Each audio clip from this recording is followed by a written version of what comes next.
tahu sungguh besar kasih-Mu Tuhan, betapa besar kasih-Mu di dalam kehidupan kami ya Bapa. Terima kasih Tuhan Yesus, terima kasih. Mari Bapak Ibu kita angkat pujian ini, kita mengenakan sejauh timur dari Bapa.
bangga memiliki Allah seperti Engkau Tuhan.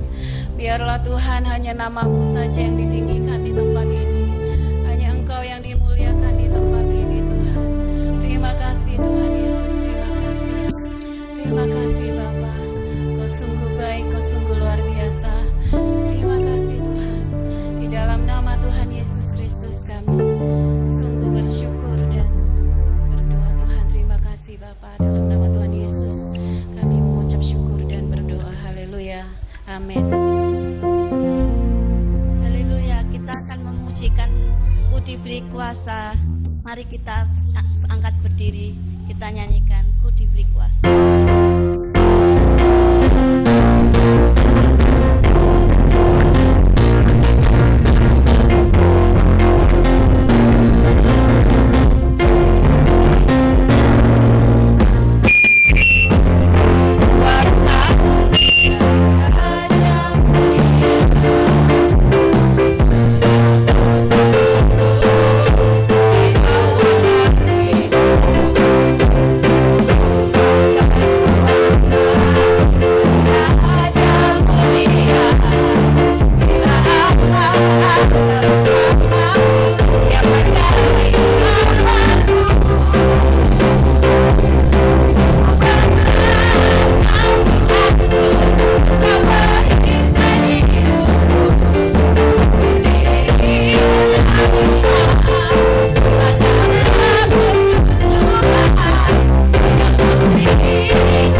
selalu menyertai kami, yang selalu menemani kami di setiap pergumulan dan persoalan hidup kami Tuhan.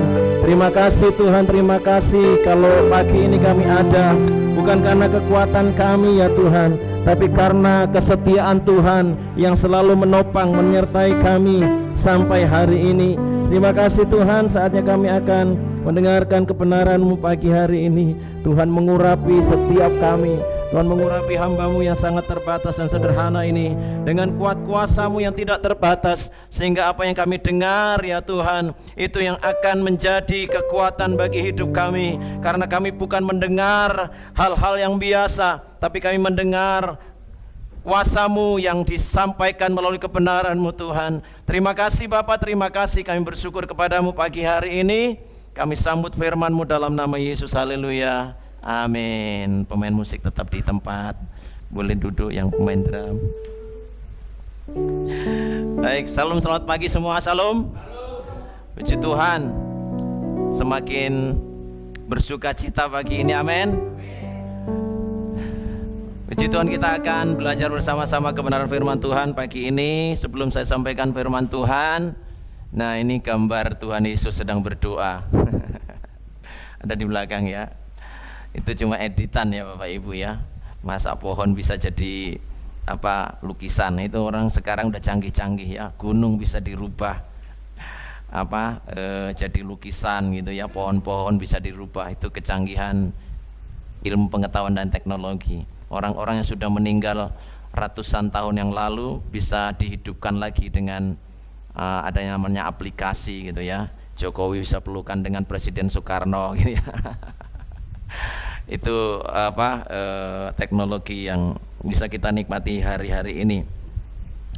Nah Bapak Ibu, sebelum saya sampaikan firman Tuhan, 1 minggu kemarin mulai dari hari Minggu setelah ibadah saya berangkat ke Jawa Timur.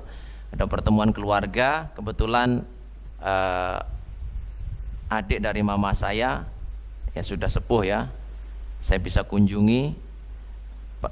Saya dengar sakit dan cucunya juga sakit, jadi saya ke sana bersama dengan saudara-saudara. Adik dari Makassar datang, kakak dari Bali juga datang, kumpul ya Pak Ibu ya. Kalau adik ini selama masih kecil sampai menjadi hamba Tuhan, kami selalu bersama-sama ya, kemana-mana selalu bersama, kerja apapun selalu bersama, sehingga ya kami suka cita kalau ketemu gitu ya, karena bisa cerita masa yang lalu, nakalnya kita di masa yang kecil gitu, diceritakan kembali jadi guyonan gitu ya. Nah saya berangkat dari Semarang lewat stasiun Poncol berangkatnya ya, lalu ketemu di Pasar Turi. Adik saya berangkat saya berangkat duluan, adik saya berangkat lebih belakangan, tapi nyampainya Surabaya lebih duluan ya. Kenapa? Padahal jauh ya, dipisahkan dengan laut. Karena adik saya terbang, saya merayap gitu ya. Saya naik kereta api Bapak Ibu, sehingga lebih dulu adik saya nunggu lama gitu. Saya nyampe di Pasar Turi jam tengah malam ya, jam 1, jam 2 gitu ya. Lalu kami banyak cerita. Lalu dari Pasar Turi kami berangkat ke Malang.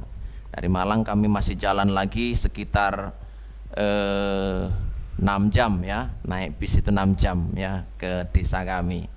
Karena tempat kelahiran saya ada di paling ujung dari Kabupaten Lumajang ya, jadi perbatasan Lumajang dengan Malang. Jadi jangkauannya lebih cepat kalau lewat Malang, makanya saya lewat Malang ya. Jadi paling ujung di kok ini mengkilat ya di sini ya, kayak ada sinar ya. Tiba-tiba ya ada kemuliaan Tuhan. Nah, sampai di sana kami kemudian tidak hanya berkunjung, tapi sampai di sana karena udah puluhan tahun ada yang tidak ketemu, jadi saya langsung kumpulkan. Saya berinisiatif untuk mengumpulkan keluarga dan saya ngomong sama saudara-saudara termasuk Pak Ali dan keluarga, kenapa selama ini iblis banyak mencuri dari keluarga kami berkat Tuhan.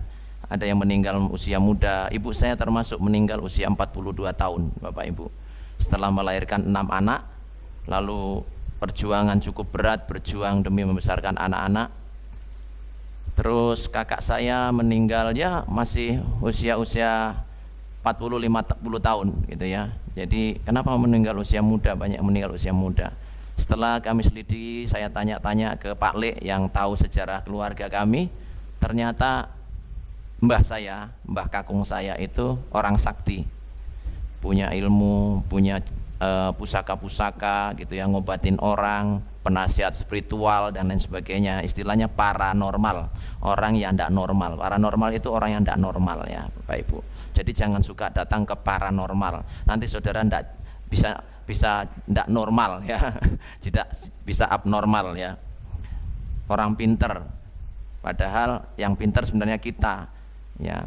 Jadi kalau kita datang ke orang pinter, kita jadinya orang bodoh ya, orang bodoh. Banyak orang datang ke orang pinter ya karena orangnya bodoh gitu ya. Nah Bapak Ibu, saya kemudian selidiki, ternyata sudah banyak berkat Tuhan, berkat kehidupan, berkat kesehatan yang sudah dicuri oleh iblis. Karena kerjaan iblis itu mencuri, membunuh dan membinasakan. Termasuk ada keluarga kami yang pindah ke seberang ya, nikah sama orang seberang. Kalau sudah menyeberang keluar dari kasih karunia Tuhan, tentu binasa hidupnya ya Bapak Ibu. Karena tidak ada nama lain di dunia ini yang bisa menyelamatkan selain nama Yesus ya Bapak Ibu. Akhirnya kami perangi, kami putuskan hubungan dengan kuasa penyembahan berhala, roh jahat yang menguasai kami. Kami putuskan, kami menangis di hadapan Tuhan.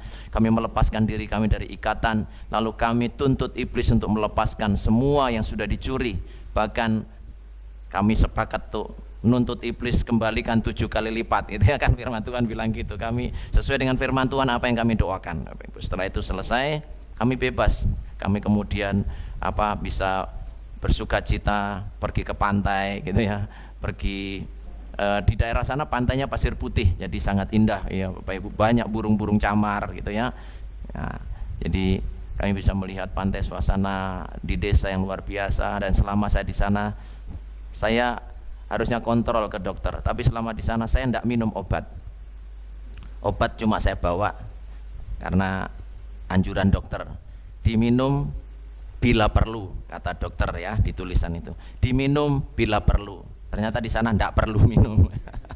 Saya sehat sampai sekarang hari ini bisa bercerita kepada Bapak Ibu Saudara.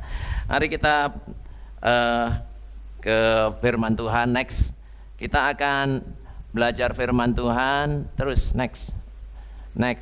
Oke, berhenti di sana. Tentang hidup dalam pertobatan dan pengampunan Bapak Ibu. Kita yang perlu namanya hidup dalam pertobatan dan pengampunan setiap hari. Ya, mengapa? Karena ini perintah Tuhan Yesus. Coba kita baca next dalam Lukas pasal 24 ayat yang ke-47. Kita baca sama-sama di sana. 1, 2, 3. Dan lagi dalam namanya berita tentang pertobatan dan pengampunan dosa harus disampaikan kepada segala bangsa mulai dari Yerusalem. Amin, katakan amin. Jadi berita tentang pertobatan dan pengampunan dosa harus. Kata harus itu adalah sesuatu yang mutlak, yang tidak boleh tidak gitu ya, harus. Tapi apa yang kita dengar hari-hari ini Bapak Ibu, di gereja-gereja besar, di YouTube, apa yang diberitakan di sana? Kiat-kiat sukses, bagaimana supaya kita sukses, bagaimana supaya hidup kita diberkati, bagaimana supaya hidup kita makmur, bagaimana supaya hidup kita banyak duit, banyak uang, betul? Iya, yang diberitakan itu kebanyakan yang kita dengar. Bagaimana supaya kita sehat, itu ya. Kalau bagaimana supaya kita sehat, ya sudah, belajar aja dari dokter. Kalau kita mau belajar dari firman Tuhan, ini yang harus kita dengar. Apa? Pertobatan dan pengampunan dosa, itu yang harus kita dengar, karena ini perintah Tuhan Yesus sebelum naik ke surga. Jadi Lukas pasal 24 ini adalah perintah terakhir Tuhan Yesus, di samping perintah amanat agung, tapi ini yang diperintahkan Tuhan Yesus. Kalau kita baca di ayat sebelumnya, murid-muridnya tidak mengerti apa yang diajarkan Tuhan Yesus selama 3,5 tahun, tidak ngerti. Tapi setelah Tuhan Yesus bangkit dari antara orang mati, Tuhan Yesus membuka pikiran mereka, termasuk orang yang berjalan ke Emmaus, gitu ya. Murid yang berjalan ke Emmaus, ada namanya Kleopas istrinya, tapi itu menurut penafsiran suaminya namanya Simon, entah Simon Petrus atau Simon yang lain gitu ya. Tapi namanya Simon karena pada waktu itu murid-murid Tuhan Yesus ketika Tuhan Yesus mau naik ke surga, bukan hanya 11 murid, karena yang satu murid kan sudah ini ya. Murid-muridnya banyak sekali, tapi rasul cuma ada 12 murid itu yang disebut rasul, tapi kemudian yang satu menjual Tuhan Yesus, mengkhianati Tuhan Yesus, jadi tinggal 11 rasul. Tapi kalau murid-murid banyak sekali, dikatakan oleh Rasul Paulus bahwa ada 500 murid yang melihat Tuhan Yesus naik ke surga. Jadi 500 murid sekaligus menampakkan diri kepada murid-murid pada waktu itu. Murid-muridnya Tuhan Yesus banyak sekali sebelum naik ke surga. Jadi beberapa murid nih yang ada di Lukas pasal 24 ini, ketika murid-murid ketakutan ada di ruang tertutup gitu ya, karena ketakutan kepada orang Yahudi, karena pada waktu itu orang Yahudi mencari orang-orang yang mengikut Yesus untuk dibunuh, untuk dianiaya, untuk disiksa dan lain sebagainya. Nah, Yesus memerintahkan bahwa berita tentang pertobatan dan pengampunan dosa harus disampaikan. Mulai dari mana? Ya, disampaikan kepada segala bangsa, tapi mulainya dari Yerusalem. Ya, Yerusalem itu di mana? Ya, Yerusalem di Israel sana. Tapi sebenarnya ada arti rohaninya. Yerusalem itu ada di mana? Yerusalem itu ada di dalam diri kita sendiri, ada di dalam keluarga kita sendiri, di lingkungan yang terdekat dari hidup kita itu Yerusalem. Ya, jadi mulai dari Yerusalem lalu kemana? Ke Yudea, Samaria, sampai ke ujung bumi. Artinya kita terus memberitakan firman Tuhan dimanapun kita berada. Ya, jadi berita tentang pertobatan dan pengampunan dosa itu harus kita alami sehingga kita bisa memberitakan kepada orang lain. Kalau kita belum mengalami sesuatu dari surga, apa yang Tuhan karuniakan kepada kita, kita tidak bisa memberitakan sesuatu kepada orang lain. Kalau kita cuma mengajar, bisa saja kita mengajar karena kita membaca, bisa saja kita mengajar karena kita tahu, kita bisa saja ngomong Presiden Jokowi itu seperti ini, tapi belum pernah ketemu orangnya. Dari mana kita tahu? Kita bisa ngomong tentang Presiden Jokowi dari televisi, gitu ya, dari surat kabar. Itu bukan mengalami, tapi cuma sekedar tahu. Jangan kita sebagai orang Kristen cuma sekedar tahu tentang Tuhan, tapi tidak pernah mengalami Tuhan, sehingga kita hanya memberitakan perkataan saja yang tidak akan bisa mengubahkan. Tapi kalau kita sendiri mengalami tentang Tuhan dalam hidup kita, maka kita bisa memberitakan dengan kuasa, karena kita sudah pernah mengalami, sehingga kuasa Tuhan itu turut bekerja di sana. Tapi kalau cuma sekedar pengetahuan, sekedar knowledge saja, maka itu tidak akan mengubahkan orang yang mendengar, hanya sekedar tahu dan dilupakan. Tapi kalau mengalami pengalaman pribadi dengan Tuhan, maka kita bisa menyampaikan dengan kuasa yang bekerja dalam hidup kita. Jadi berita tentang pertobatan itu harus disampaikan kepada segala bangsa. Ya, berita pertobatan itu dalam namanya diberitakan, pertobatan dan pengampunan dosa. Dalam nama siapa? Dalam nama Yesus. Ya, ada banyak orang yang memberitakan sesuatu tapi bukan dalam nama Tuhan, tapi dalam namanya sendiri, karena dia sudah belajar, dia cerita, oh saya sudah kuliah S1, sudah kuliah S2, yang diberitakan hidupnya, yang diberitakan dirinya sendiri. Oh saya sudah belajar di sini, di kampus ini, kampus yang terkenal dan lain sebagainya. Tuhan tidak butuh itu. Yang Tuhan butuhkan adalah hati yang mau mengenal Dia. Amin. Kalau kita mengenal Tuhan, kita bisa memberitakan Dia. Tapi selama kita belum mengenal Dia, kita tidak akan bisa memberitakan pertobatan dan pengampunan dosa. Kenapa? Karena kita sendiri tidak mengalami. Kata pertobatan itu berasal dari bahasa Yunani atau bahasa Greka, metanoia. Metanoia itu artinya berbalik arah, ya, balik kanan gerak atau enggak ada balik kiri ya. Balik kanan gerak artinya 180 derajat. Kalau berbaris di ketentaraan atau di pramuka itu balik kanan gerak artinya kembali ke sebelah sisinya, harus berjalan ke sana. Jadi kata bertobat itu metanoia, artinya berbalik arah dari kegelapan kepada terang. Terangnya ada di belakang tadinya. Dan kita berjalan menuju kegelapan, kita berjalan menuju neraka. Tapi karena Tuhan perintahkan bertobatlah, maka berbaliklah arah, gitu artinya ya. Kita berbalik arah dari kegelapan kepada terang. Itu metanoia, itu namanya bertobat. Hidup berubah 180 derajat, jangan 360 derajat Bapak Ibu. Balik lagi ke tempat yang sama, saudara. Bahkan mungkin kalau orang sudah bertobat lalu kembali kepada kegelapan, maka keadaannya akan lebih parah daripada keadaan yang semula. Kenapa? Karena iblis akan sangat senang ketika orang Kristen hanya menjadi orang Kristen biasa, tidak dalam pertobatan. Yang penting sudah jadi Kristen, lalu dibiarkan hidupnya kosong, dibiarkan hatinya, jiwanya kosong, sehingga ketika kosong, yang masuk itu adalah roh-roh jahat yang lebih jahat daripada roh jahat yang semula, yang sudah dilepaskan dari hidup seseorang. Itu sebabnya mari kita hidup dalam pertobatan dan pengampunan dosa. Next, ada kuasa. Jadi ada kuasa dalam nama Tuhan Yesus. Yang bisa katakan amin. Iya betul. Tidak ada nama lain di dalam firman Tuhan. Dalam Kisah pasal 4 ayat 12, di bawah kolong langit ini tidak ada nama yang diberikan olehnya manusia dapat diselamatkan, hanya nama Yesus yang memberikan keselamatan kepada kita.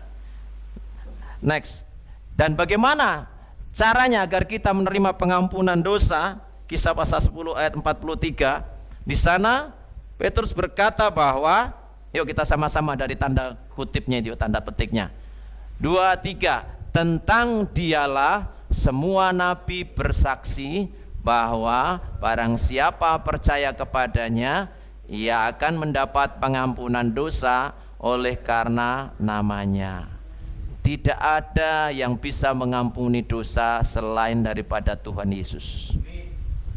Tapi, ya ada tapinya,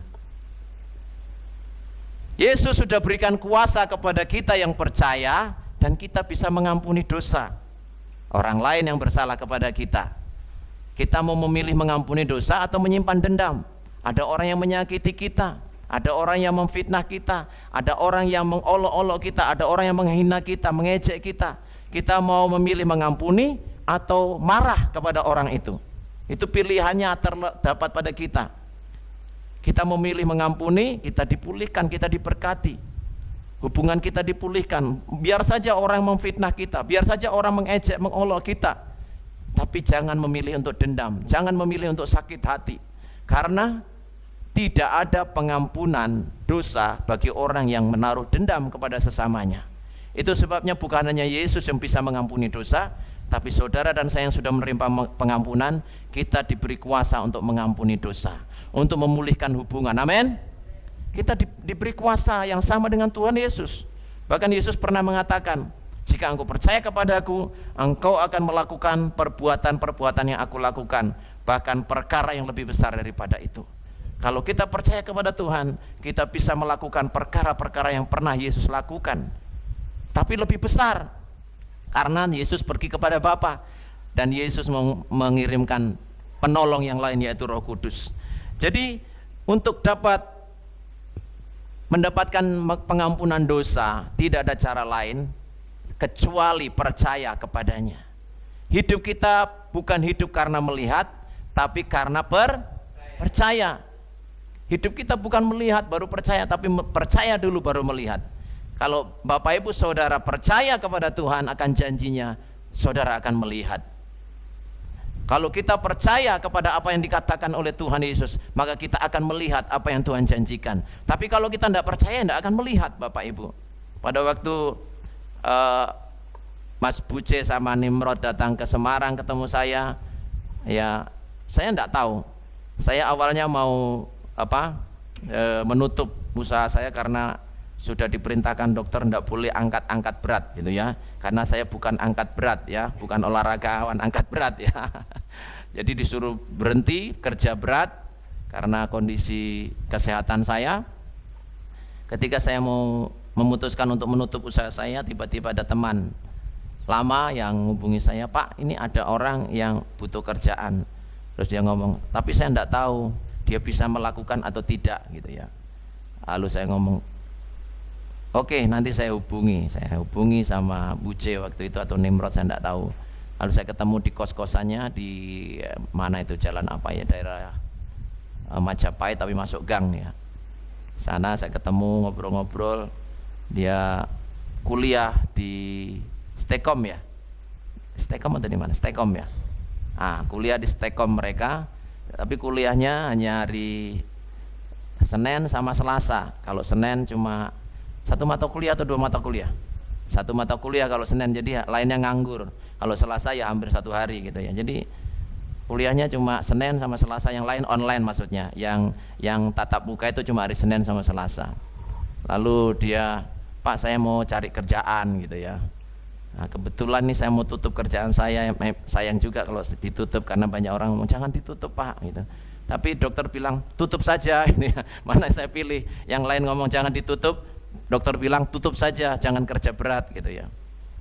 Jadi mereka datang dan mereka mengerjakan sampai sekarang. Saya bisa pelayanan kemana-mana. Kemarin puji Tuhan di Jawa Timur saya bisa melayani jiwa-jiwa di sana dan banyak diberkati. Saya melayani KKR luar biasa. Jadi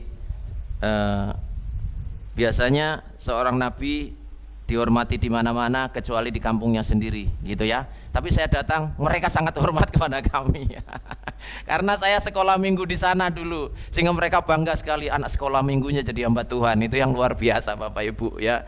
Jadi kalau anak-anak sekolah minggu di sini nanti jadi hamba Tuhan, jadi pelayan Tuhan, nanti balik lagi ke sini bangga pasti orang tua. Amin. Bangga, wah anak sekolah mingguku dulu masih kecil-kecil nakal luar biasa, kencing di mana-mana, ngompol di mana-mana, nyusahin, tapi sekarang jadi hamba Tuhan gitu ya, luar biasa. Jadi ada 3 guru sekolah minggu yang masih hidup. 3 guru sekolah minggu itu juga masih setia beribadah di gereja di mana saya sekolah minggu dulu. Jadi luar biasa, saya sangat diberkati kesetiaan mereka. Lalu saya kembali ke Nimrod dan Buce. Ketika saya antar ke tempat usaha, yang ngomong, oke Pak saya kerjakan ini, saya kasih tahu gini-gini caranya. Mereka sekarang lebih pintar dari saya.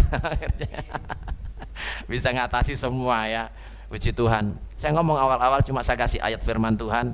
Barang siapa setia dalam perkara kecil, maka Tuhan akan mempercayakan perkara-perkara yang besar. Itu yang akan Tuhan lakukan buat kita. Amin. Asal kita setia dengan Tuhan, setia dengan sesama kita, maka Tuhan akan percayakan kesetiaan yang kecil ditambahkan dengan kesetiaan yang besar. Karena itu jalan hidup kita orang yang benar. Jangan percaya. Saya sampaikan firman Tuhan di kampung di desa saya ngomong, jangan percaya dengan filosofi dunia yang mengatakan bahwa hidup manusia itu seperti roda. Jangan percaya, saya tidak percaya. Yang saya percaya hanya firman Tuhan. Jalan orang benar itu seperti cahaya fajar yang kian bertambah terang hingga rembang tengah hari. Ya, sampai rembang tengah hari, sampai tidak bisa lihat tuh matahari kalau siang. Saudara bisa lihat matahari kalau jam 12, jam 1 siang? Bisa lihat enggak Bapak Ibu? Tidak bisa, kecuali pakai mungkin alat khusus ya. Tapi dengan mata telanjang kita tidak bisa melihat. Demikian juga hidup kita. Sampai kepada kesempurnaan jalan orang benar. Jalan orang benar itu seperti naik anak tangga yang semakin tinggi, harus seperti itu. Jangan seperti roda, wah enggak apa-apa, ini sekarang kita sedang di bawah, nanti Tuhan angkat dari atas. Gimana kalau di bawah terus? Tiap hari di bawah terus, menderita terus, maka kita menuduh Tuhan. Banyak orang yang kemudian putus asa. Kenapa? Karena punya prinsip kehidupan seperti roda. Kalau kita berprinsip kehidupan seperti roda, banyak yang putus asa, bahkan menyerah hidupnya dengan keadaan. Tapi kalau kita punya prinsip seperti firman Tuhan, kehidupan orang benar itu akan bertambah naik dan bukan turun. Amin. Kita akan menjadi kepala dan bukan ekor. Katakan amin. Jadi itu janji Tuhan buat kita. Bukan hanya filosofi, ya, janji Tuhan. Kalau filosofi dunia seperti roda, kalau kita seperti anak tangga. Kita makin naik sampai kepada kekekalan. Amin. Itu hidup kita. Jangan mau hidup kita diajar dengan prinsip seperti roda, tapi kita seperti anak tangga yang makin naik.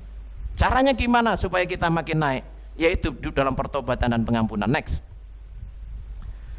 Pengampunan ya dengan limpahnya.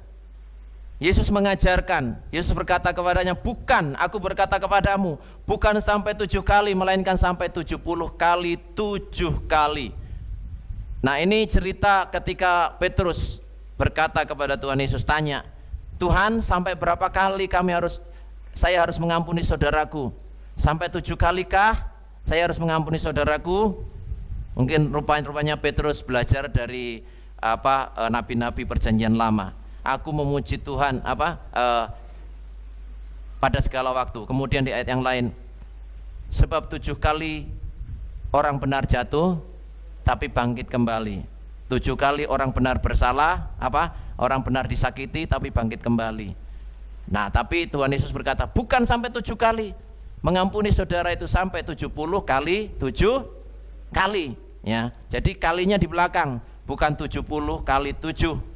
Berhenti, enggak berhenti. Masih ada kali di belakang. Artinya apa? Enggak terbatas pengampunan kita. Kalau 70 kali 7 kali cuma 490 kali. Tapi kalau 70 kali 7 kali enggak terbatas, kalikan berapapun, saudara. Nah, Bapak Ibu Saudara dikasih Tuhan, kalau kita rindu hidup kita diubahkan, dipulihkan, diangkat oleh Tuhan, maka hidup harus dalam pertobatan dan pengampunan. Sebab hidup kita akan baik-baik saja. Tapi kalau kita tidak mengampuni, di sana malapetaka mulai terjadi. Ada banyak orang yang hidupnya tidak mengampuni, sehingga yang dialami adalah persoalan yang tidak kunjung berhenti. Ya, firman Tuhan bilang, sebab 7 kali orang benar jatuh, tapi dia bangkit kembali. Kenapa dia bisa bangkit kembali? Sebab kalau orang benar itu disertai Tuhan. Amin. Walaupun lewat lembah kekelaman, walaupun lewat penderitaan, walaupun lewat fitnahan, tapi Tuhan menyertai dan mengangkat kita kembali. Nah, Bapak Ibu Saudara dikasih Tuhan, suatu saat Tuhan Yesus menyembuhkan orang buta. Ya. Orang buta lalu dioleskan dengan adukan tanah dari air ludah Tuhan Yesus. Ya, meludah di tanah, lalu diaduk-aduk, lalu dioleskan di mata orang buta itu. Lalu disuruh membasuh matanya di kolam Siloam, gitu ya. Lalu membasuh kolam Siloam, lalu ditanya, apa yang kamu lihat, gitu ya. Saya melihat orang berjalan lewat, tapi kelihatannya seperti pohon-pohon, gitu ya. Jadi matanya masih kabur-kabur gitu, seperti pohon-pohon. Artinya bahwa setiap hidup kita itu digambarkan seperti pohon. Bapak Ibu Saudara dan saya itu seperti pohon. Pohon itu harus tumbuh. Bagaimana caranya pohon itu tumbuh? Akarnya harus kuat, akarnya harus sampai kepada sari-sari makanan yang ada di tanah, supaya pohon itu bisa bertumbuh. Sama dengan hidup kita. Kalau hidup kita ingin diberkati, ingin bertumbuh, maka melekatlah kepada Tuhan. Isaplah sari-sari makanan dari kebenaran firman Tuhan, supaya hidup kita bertumbuh dan tidak kerdil. Ya, tidak seperti pohon yang ada di pot atau pohon bonsai, tapi di tanah yang subur, yang banyak humusnya, banyak kandungan yang dibutuhkan oleh pertumbuhan pohon tersebut. Demikian juga hidup kita. Nah, ini ada gambar Bapak Ibu. Next. Nah, kalau Bapak Ibu kriipkan mata, matanya dikecilkan. Coba, gambar siapa itu? Yang di belakang gambar siapa? Tuhan Yesus, ya. Next. Kalau lebih dekat gambar siapa? Masih, ya. Masih Tuhan Yesus. Lebih dekat lagi, masih bisa lihat gambar siapa? Masih Tuhan Yesus, ya. Nah, lebih dekat lagi. Nah, kalau gini, gambar orang sedang jualan di pasar. Itu yang baju putih itu, ya. Jualan di pasar, yang baju hitam, ya. Ini baju putih, jualan sayur, ya, di pasar sayur, ya. Sekarang orang bisa ngedit-ngedit seperti itu menjadi gambar Tuhan Yesus, ya. Jadi saya ingin ajarkan bahwa jangan kita terpengaruh dengan mata jasmani, tapi gunakanlah mata rohani kita lebih tajam untuk melihat janji Tuhan dalam hidup kita. Jangan melihat ada masalah yang berat di depan kita, entah itu masalah ekonomi, sakit penyakit dan lain sebagainya, karena Tuhan ada bersama dengan kita. Amin. Tuhan yang memberikan kekuatan kepada kita. Next, coba kita lihat. Jangan takut jika kamu berjalan dengan lambat. Takutlah hanya jika kamu tetap diam di tempat. Jangan diam di tempat, Bapak Ibu. Teruslah berjalan. Mungkin firman Tuhan mengajari kita teruslah berjalan. Tapi saudara mungkin berkata, aku sudah capek Tuhan. Teruslah berjalan. Kalau kita percaya kepada Tuhan, bukan kita yang berjalan, tapi Tuhan yang berjalan dan kita digendong oleh Tuhan. Amin. Tuhan menggendong kita asal kita tidak menyerah, tapi kita berpengharapan kepada Tuhan. Karena janji Tuhan mengatakan, sampai masa tuamu aku tetap dia, dan sampai masa putih rambutmu aku menggendong kamu. Katakan kiri kanan, Tuhan menggendong kamu. Jangan takut. Jangan takut, Tuhan menggendongmu. Amin. Tuhan menggendong kita. Jadi kalau kita lelah, ada persoalan-persoalan dalam hidup kita, percayalah bahwa Tuhan bukan hanya sekedar menyertai kita, tapi Tuhan menggendong kita. Amin. Sehingga kita bisa nengok ke belakang, loh yang jalan kok cuma sepasang kaki di belakang saya. Ternyata kaki kita nggak ada di sana. Itu kakinya Tuhan yang gendong kita. Itulah janji Tuhan bagi orang yang percaya, yang hidup dalam pertobatan dan pengampunan dosa. Next. Nah, ini Bapak Ibu yang sekarang terjadi. Kalau tahun 80-an, orang di meja makan duduk langsung berdoa. Kalau tahun ini 2024, orang di meja makan lalu pegang smartphone, pegang HP, di foto, pasang di status gitu ya.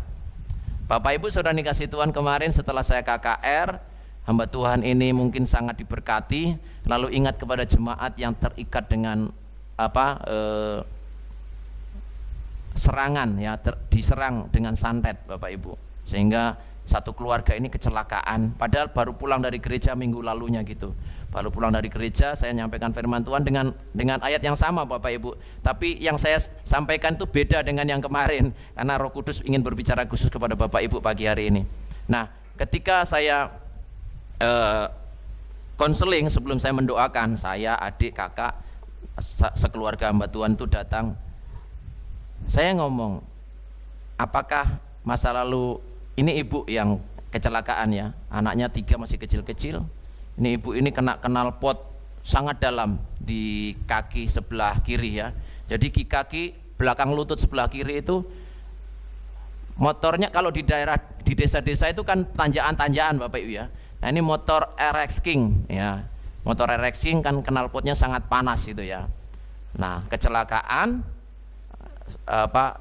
bapak mertuanya itu bukan bapak mertuanya, bapak angkatnya yang mengendarai kendaraan. Itu gonceng 4 orang, jadi 5 sama yang nyetir kendaraan. Lalu biasanya tidak lewat jalan situ, tapi kemudian bapak itu kemudian mau potong kompas, potong jalan pintas supaya lebih cepat sampai di rumah. Akhirnya nggak kuat nanjak, lalu terangkat gitu ya, jatuh. Nah, ketika jatuh, ibu ini refleks ngangkat 2 anak ini pakai tangan kiri, tangan kanan. Dia sudah tidak peduli lagi dengan dirinya. Tahu-tahu setelah beberapa menit itu kakinya itu nempel di knalpot beberapa menit, bukan hanya 1 menit Bapak Ibu. Coba bayangkan, kena setrika aja sedikit itu sakit sekali Bapak Ibu ya. Ini apalagi knalpot ya, lebih panas daripada setrika Bapak Ibu ya. Jadi akhirnya ininya masuk ke dalam, dagingnya mateng ya. Jadi dagingnya gosong. Katanya ini kok kayak bau sate dibakar gitu ya saudara. Jadi kakinya itu melepuh, langsung melepuh dan habis, kulitnya udah habis, masuk ke dalam dagingnya. Nah, setelah saya konseling, ternyata ibu ini pernah dibuang ya, pernah dibuang sama ibunya. Kenapa dibuang? Karena 2 saudaranya, 2 kakaknya itu meninggal pada usia masih balita. Jadi 1 kakaknya meninggal, 1 lagi meninggal, lalu dia lahir, dan waktu dia lahir dinasihati oleh dukun, ini buang saja, nanti biar ditemu orang gitu ya, nanti kan dia hidup gitu ya. Jadi memang benar dibuang dan hidup, karena apa yang dipercaya itu terjadi, karena ibunya belum percaya Tuhan, jadi dia melakukan hal itu. Tapi dengan itu dia merasa tertolak, dia ada celah. Lalu ada orang yang ketika dia sudah percaya Tuhan, dia memfitnah, dia menyakiti dia dan lain sebagainya. Tapi salahnya dia pasang semua masalah itu di status HP. Ketika dia dipasang, dia sakit, dia kena knalpot dan lain sebagainya, orang yang tidak suka dia nyukurin, syukur. Tapi orang yang suka dia, orang yang dekat sama dia, doakan dia. Tapi lebih banyak yang nyukurin dia, karena banyak yang tidak suka, termasuk keluarganya tidak suka. sering ngirim-ngirim santet dan lain sebagainya. Nah, kemudian saya datang melayani dan melepaskan apa yang dialami dan saya tinggalkan. Tapi banyak hal yang aneh-aneh terjadi di sana Bapak Ibu Saudara. Tapi di sana ladang yang sangat bagus untuk diselamatkan. Saya percaya satu desa ini pasti suatu saat akan diselamatkan, akan dimenangkan. Karena kita pernah dengar kan di daerah Malang itu ada beberapa desa yang percaya Tuhan, satu desa 100% percaya Tuhan gitu ada. Kalau di Kupang ndak heran ya, di sana ada orang Kristen semua gitu ya. Hanya orang Kristennya minum mabuk gitu ya. Bapak Ibu Saudara dikasih Tuhan, saya percaya juga Pucang Gading akan dilawat Tuhan, amin, dan diselamatkan Tuhan asal kita hidup dalam pertobatan dan pengampunan dosa, amin. Next, kita harus meyakini apa yang kita yakini, janji Tuhan ya, sangat menentukan apa yang akan kita alami di kemudian hari. Kalau kita tidak percaya, kita tidak yakin akan janji Tuhan, akan perkataan Tuhan, maka kita tidak akan mengalami apa yang Tuhan janjikan yang besar itu buat kita. Kita harus percaya bahwa Tuhan akan memakai hidup kita, orang-orang yang sederhana ya. Kita mungkin aku tidak sekolah, tapi Tuhan bisa memakai orang-orang yang tidak sekolah untuk membawa jiwa-jiwa datang kepada Tuhan, amin. Hidup kita itu ditentukan untuk jadi berkat buat orang lain. Tapi kalau diri kita sendiri tidak mau bergerak, diri kita sendiri tidak mau meyakini apa yang Tuhan janjikan, maka kita tidak akan bisa mengalami apa yang Tuhan sediakan buat kita. Tapi kita yang percaya, firman Tuhan mengatakan apa yang tidak pernah dilihat oleh mata, yang tidak pernah didengar oleh telinga, yang tidak pernah timbul dalam hati manusia, itu yang disediakan bagi orang yang mengasihi Dia, amin. Kalau kita tetap mengasihi Tuhan, kita akan mengalami apa yang tidak pernah kita lihat, apa yang tidak pernah kita dengar, apa yang tidak pernah timbul dalam hati kita. Kita akan melihatnya karena pekerjaan itu dahsyat di masa yang akan datang. Saudara yang dikasihi Tuhan, kita harus mengikuti apa yang Yesus lakukan. Apa yang Yesus lakukan di dunia ini? Ketika dia lahir, dia besar, dia membantu orang tuanya, dia nurut sama orang tuanya, orang tua jasmani. Lalu sebelum dia pelayanan, sebelum dipakai oleh Bapa, oleh kuasa dari surga, dia dibaptis. Dia dibaptisnya di Sungai Yordan. Jadi kalau dia dibaptis di sungai, artinya dia nyemplung sungai. Dia baptisnya baptis secara selam. Ya, ada banyak hamba Tuhan yang ngomong, wah baptis di sungai pun kan bisa percik, bisa ndak selam gitu. Ngapain ke sungai kalau ndak diselam? Di rumah saja bawa air gitu ya. Nah, siapa yang belum dibaptis sekarang? Ada yang belum dibaptis secara selam? Boleh angkat tangan, ndak apa-apa, nggak usah malu. Ada yang belum dibaptis secara selam? Oh sudah, oh 2 orang. Ada lagi yang belum dibaptis secara selam? Saudara pengikut Tuhan, Buce sama Nimrod pengikut Tuhan Yesus? Amin? Bukan pengikut yang lain kan? Nah, kalau pengikut Tuhan Yesus ya ikuti apa yang Yesus lakukan. Kalau kita ngaku pengikut Tuhan Yesus tapi kita tidak melakukan apa yang Yesus lakukan, kita tidak pengikut Tuhan Yesus yang sejati. Tapi kalau kita pengikut Tuhan Yesus, lakukan apa yang Yesus lakukan. Dia mengampuni, bahkan sampai di kayu salib dia mengampuni orang yang menyakiti dia. Bapa, ampunilah mereka sebab mereka tidak tahu apa yang mereka lakukan. Dia dibaptis, lalu dia menyembuhkan orang sakit, dia memberi makan kepada orang yang lapar. Mungkin Buce tidak punya banyak uang, Nimrod tidak punya banyak uang, tapi kalau lihat ada orang yang lapar, cari-cari makanan di tempat sampah, belikan makanan mereka. Nasi bungkus mungkin 10.000, udah lengkap dengan ayam goreng dan es tehnya. Oh, kalau di Cinde itu murah-murah Bapak Ibu. Beli ayam paket, 1 bungkus ayam geprek sama es teh cuma 10.000 Bapak Ibu. Saya enggak ngomong enggak ngomong kosong kata orang Timor ya, ngomong kosong enggak, ngomong bener ya. Karena tiap hari saya di sana Bapak Ibu. Mungkin di tempat lain udah mahal ya, tapi di sana murah.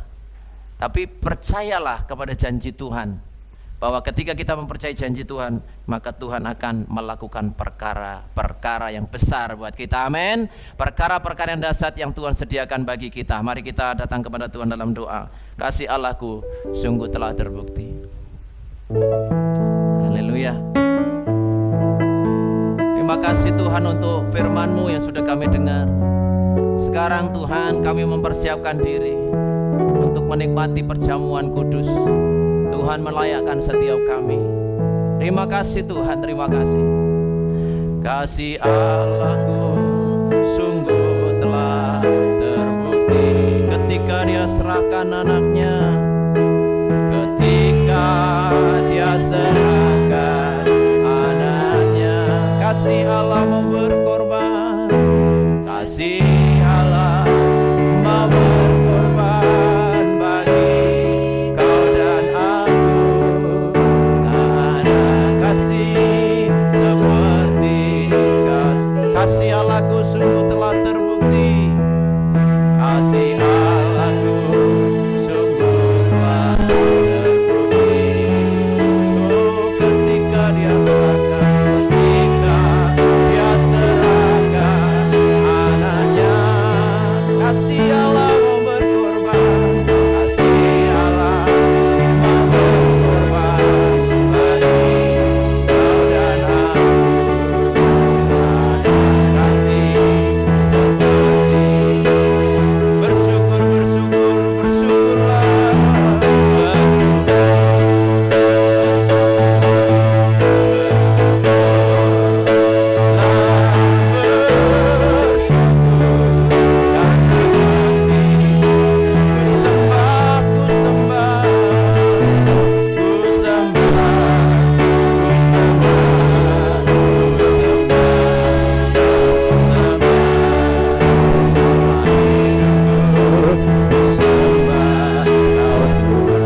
kasih Allahku sungguh telah terbukti.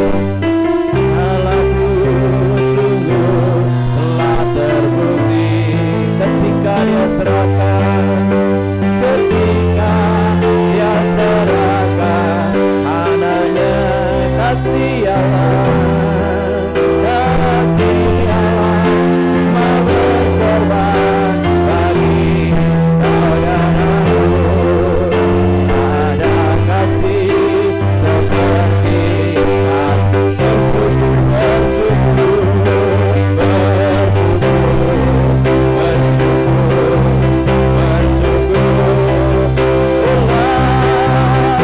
Bersyukur karena kasih setia. Ku sembah, ku sembah, ku sembah, ku sembah, ku sembah, ku sembah selama hidupku. Ku sembah. Bersyukur, bersyukur. Angkat kedua tanganmu Bapak Ibu, bersyukur, bersyukur, bersyukur, bersyukur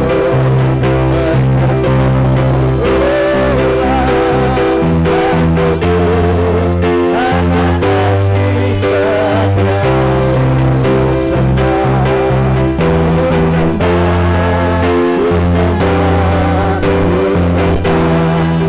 ku sembah selama hidupku. Ku sembah. Terima kasih Tuhan, kami bersyukur kepadamu Tuhan, karena Engkau rela mati bagi kami. Terima kasih Bapa, Engkau memberikan anakmu yang tunggal kepada kami, karena begitu besar kasih-Mu kepada dunia ini. Dan kami bersyukur kala kami percaya kepadamu, kami sudah memperoleh hidup yang kekal, dan kami ada di dalam kerajaan yang kekal, yaitu kerajaan sorga. Terima kasih Tuhan, ajar kami terus hidup dalam pengampunan, dalam pertobatan dan pengampunan dosa, sehingga kepada kami dianugerahkan janji-janji Tuhan yang besar. Terima kasih Tuhan, terima kasih. Pagi hari ini Engkau melayakkan kami Tuhan, sebelum kami menerima tubuh dan darah-Mu. Layakkan kami Tuhan, layakkan kami Tuhan. Engkau mengampuni kami, bungkus kami dengan darah-Mu, menyucikan kami dengan kuat kuasa darah-Mu Tuhan. Pagi hari ini Bapak Ibu Saudara dikasihi Tuhan, kalau ada di antara Bapak Ibu yang masih ada ganjalan, ada amarah, ada kepahitan di hatimu kepada seseorang, entah itu kepada pasangan hidupmu, kepada anak, menantu, cucumu, mungkin kau sudah disakiti di masa yang lampau. Dengan itu engkau ingat kembali rasanya masih sakit di hatimu, ampuni orang itu, ampuni dia. Atau temanmu, atau sahabatmu, atau rekan kerjamu pernah menyakitimu, ampuni, katakan Tuhan, aku mengampuni mereka, aku mengampuni dia Tuhan, sebut namanya. Aku mengampuni orang itu Tuhan. Sebut namanya, siapa yang pernah menyakitimu, sebut namanya, sebut namanya, sebut namanya, siapa yang pernah menyakitimu, sebut namanya. Biar Tuhan membebaskan engkau pagi hari ini. Sebut namanya, Tuhan aku mengampuni orang itu. Katakan aku mengampuni, aku memaafkan orang itu. Biar kita dibebaskan Tuhan. Kita kawanan yang kecil hari ini akan menjadi kelompok yang besar kalau kita hidup dalam pertobatan dan pengampunan. Tuhan, ampuni umat-Mu, ampuni kami Tuhan. Sucikan dengan darah-Mu. Dalam nama Yesus Tuhan. Terima kasih Tuhan, terima kasih. Terima kasih Tuhan, terima kasih. Terima kasih untuk kasih karunia-Mu, untuk rahmat-Mu. Terima kasih Tuhan, terima kasih. Terima kasih, saya undang Pak Joko dan Bu Niken akan maju ke depan.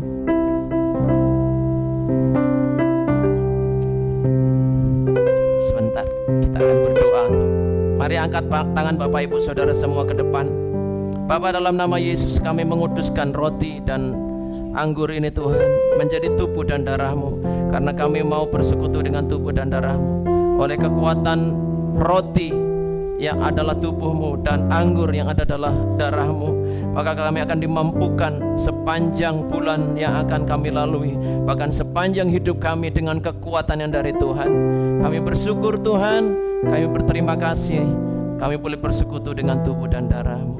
Dalam nama Yesus kami terima tubuh dan darah-Mu. Silakan dibagikan kepada jemaat. Anaknya kasih Allah mau berkorban, kasih Allah mau berkorban bagi kau dan aku. Tak ada kasih seperti kasih-Mu, kasih Allahku, kasih Allahku sungguh telah terbukti ketika Dia serahkan anaknya, ketika Dia serahkan anaknya.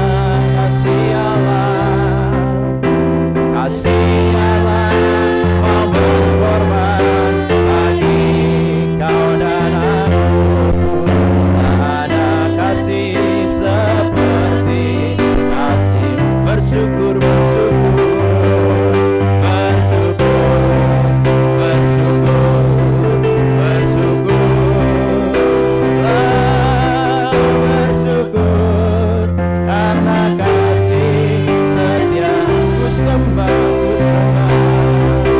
sembah, ku sembah, ku sembah, ku sembah, dan ku sembah nama hidupku. Ku sembah Kau, bersyukur, bersyukurlah, bersyukur, bersyukur,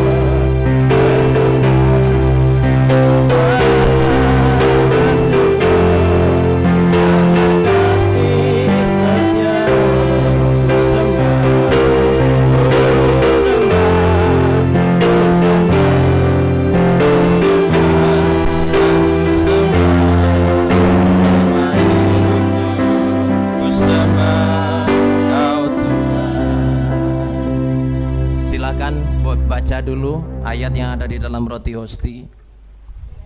Baca dulu dan imani.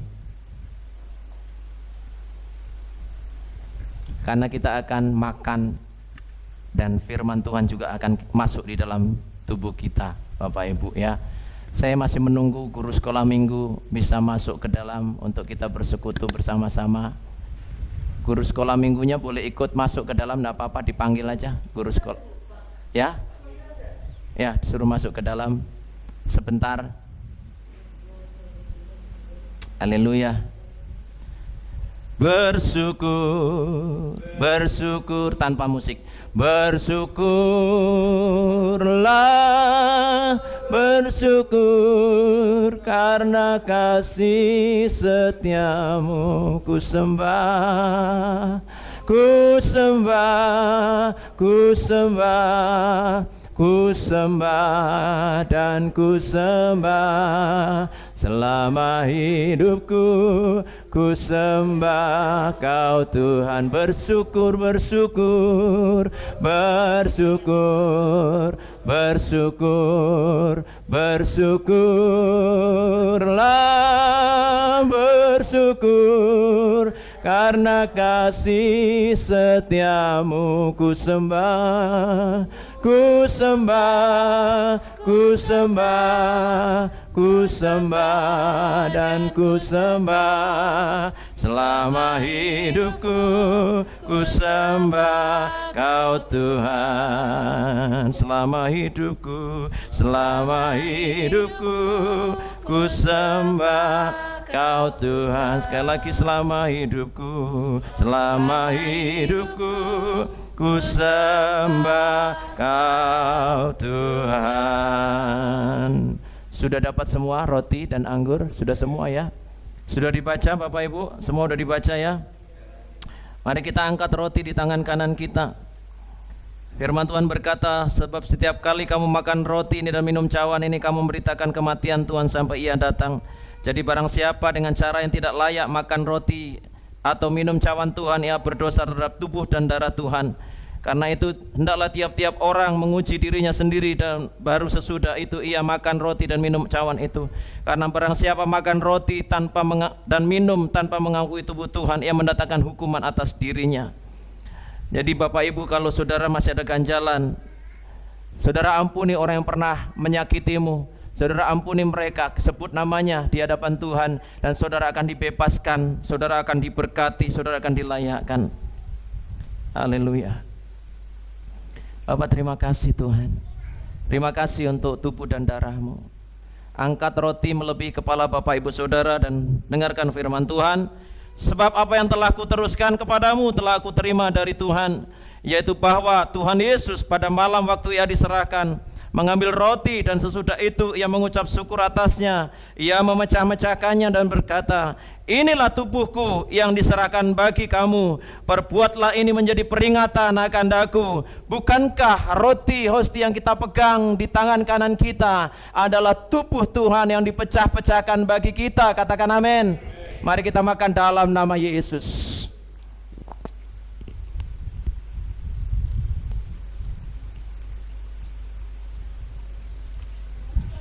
Haleluya. Sambil membuka anggur, dengarkan firman Tuhan. Kalau sudah, ada yang belum, bisa dibantu. Yang belum, yang sudah, mari angkat anggur di tangan kanan kita melebihi kepala kita, tanda kita menghormati Tuhan. Dengarkan firman Tuhan.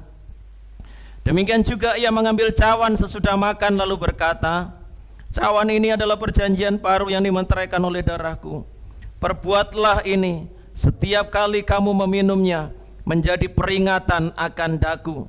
Bukankah anggur yang kita pegang ini adalah darah Yesus Kristus yang dicurahkan bagi kita untuk pengampunan dosa kita? Katakan amin. Mari kita minum dalam nama Yesus. Tuhan, terima kasih. Katakan terima kasih Tuhan. Mengucap syukur kepada Tuhan. Terima kasih Tuhan. Oh, terima kasih untuk darah-Mu, untuk tubuh-Mu bagi kami Tuhan. Alabata syakara lawaya alabata kanana. Mari berdoa, mari berdoa. Iralabata syakara lawaya berdoa, berdoa. Iralabata syakara lawata syukur, berdoa, berdoa. Iralabata syakara lawaya alabata syakara lawaya. Kami melepaskan berkat Tuhan untuk setiap orang yang pernah menyakiti kami, orang yang menganiaya kami Tuhan. Kami melepaskan berkat-Mu Tuhan untuk mereka. Keluarga kami melepaskan berkat untuk mereka dalam nama Yesus. Iralabata syakara lawaya alabata syakara lawaya alabata syakara lawaya. Bukanana mata syakara bapa syakara lawaya. Inana mata sakana namaya lawaya lawaya. Oh, rapata sakana namaya alabata syakara lawaya alabata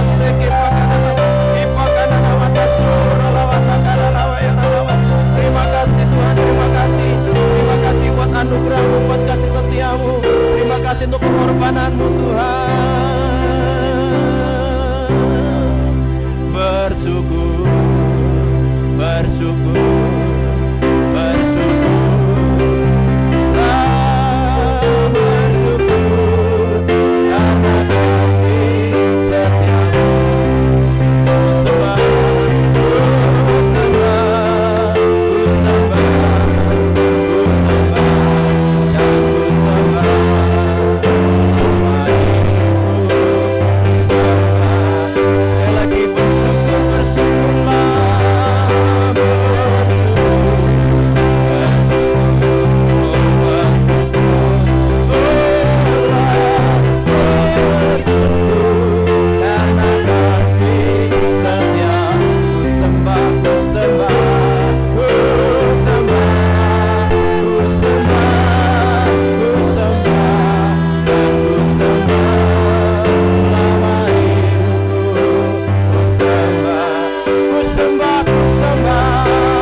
Kami mau menyembah Engkau Tuhan. Bahkan sampai selama-lamanya kami percaya kami akan terus menyembah Engkau Tuhan. Dan hidup kami, ibadah kami di dunia ini adalah latihan kami untuk kami ada di dalam kekekalan. Sebab kami akan terus menyembah Engkau sampai selama-lamanya. Ketika kami pulang bertemu dengan Engkau Tuhan. Terima kasih Tuhan untuk kesempatan pagi hari ini. Kami boleh bersekutu dengan tubuh dan darah-Mu. Oleh kuat kuasa darah-Mu, Engkau sudah menyucikan kami, Engkau sudah mengampuni dosa kami, Engkau sudah membebaskan kami dari kutuk-kutuk kuasa kegelapan, kutuk kematian, kutuk kebinasaan. Engkau sudah bebaskan kami. Dan oleh kuasa tubuh-Mu, Engkau sudah sembuhkan kami. Oleh bilur-bilur di tubuh-Mu, Engkau sudah memulihkan kami Tuhan. Tubuh kami sehat, tubuh kami kuat. Sehingga pagi hari ini yang sakit sudah disembuhkan, yang lemah sudah dikuatkan. Sehingga kami punya semangat yang baru. Kami tidak akan sama lagi saat kami datang ke tempat ini. Kami akan pulang membawa sukacita, damai sejahtera, dan kemenangan yang daripada Tuhan. Terima kasih Tuhan, terima kasih. Kami bersyukur kepadamu dalam nama Yesus. Semua yang diberkati katakan amin. Silakan.